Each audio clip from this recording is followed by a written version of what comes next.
Hai gengs, welcome to Felix Chris Channel. Saatnya Felix Story. Kalau di video sebelumnya kamu sempat tahu tentang ritual seks di sebuah makam, ternyata ada satu lagi nih di Jogja, satu makam kuno yang dulu sempat jadi pusat ritual seks.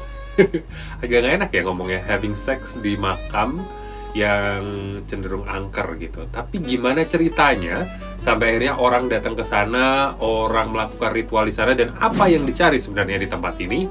Jangan lupa nanti subscribe dan like channel Felix Chris.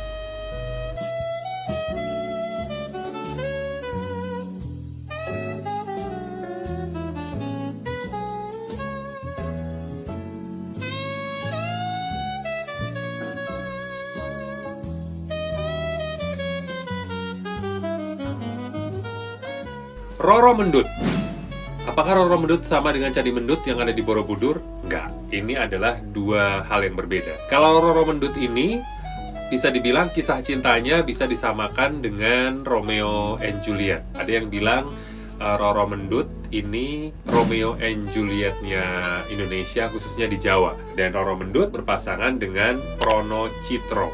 Dan sampai sekarang kisahnya masih sering diceritakan, walaupun makin lama sih makin banyak orang yang makin nggak tahu gitu ya, karena bekas peninggalannya pun juga makin tidak terawat. Tapi kalau misalnya kamu penasaran dengan kisah Roro Mendut dan juga Prono Chitro ini, salah satu kisahnya diabadikan oleh Romo Mangun yang terkenal dengan arsitekturnya di kawasan Code. Romo Mangun ini juga menceritakan tentang kisah Roro Mendut dalam sebuah novel trilogi, jadi bisa dicari kisahnya detailnya seperti apa. Tapi yang jelas versinya macam-macam, termasuk versi yang mengambil setting kerajaan Mataram di masa pemerintahan Sultan Agung.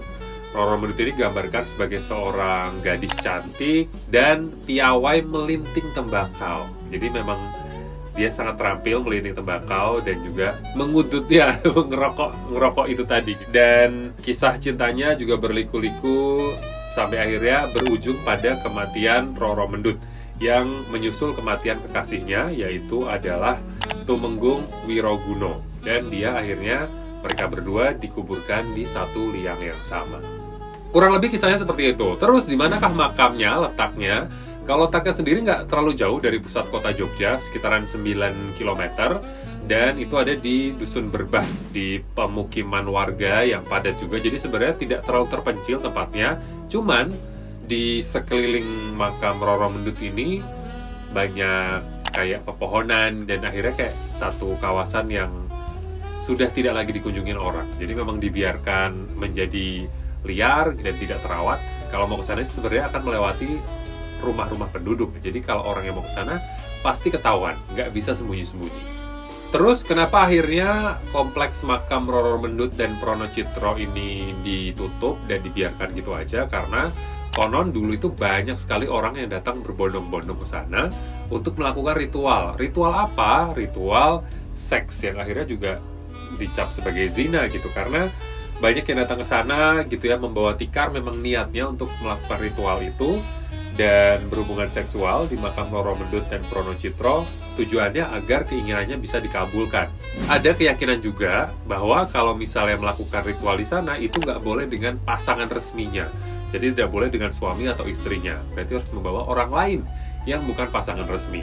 Wah, makin-makin kan?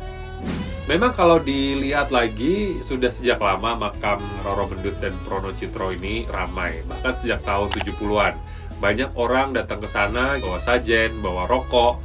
Terus di tahun 90-an itu juga bahkan katanya ada satu bus datang ke kawasan itu dan memang tujuannya untuk ziarah.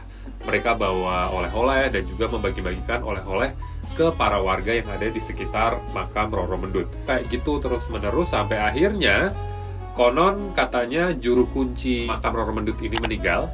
Setelah itu tidak ada penerusnya gitu. Jadi memang dibiarkan, tidak ada penerusnya. Plus juga yang bikin makin makam ini rusak itu di tahun 2006 Jogja sempat gempa, kemudian makamnya sedikit rusak karena dia kan makamnya bentuknya di tembok terus ada atapnya, jadi otomatis ketika gempa temboknya rusak, retak segala macam dan dibiarkan aja. Akhirnya ditinggal dan tidak terawat. Jadi kawasan yang kalau malam sih serem sih saya yakin, karena istilahnya dibiarin aja gitu, nggak ada yang merawat, nggak ada niat dari warga sekitar juga untuk melakukan perawatan atau konservasi. Padahal kalau dipikirkan makam ini juga sebenarnya adalah satu makam kuno yang kalau misalnya diolah lagi mungkin akan bisa jadi seperti makam Gunung Kemukus yang jadi satu objek wisata yang menarik.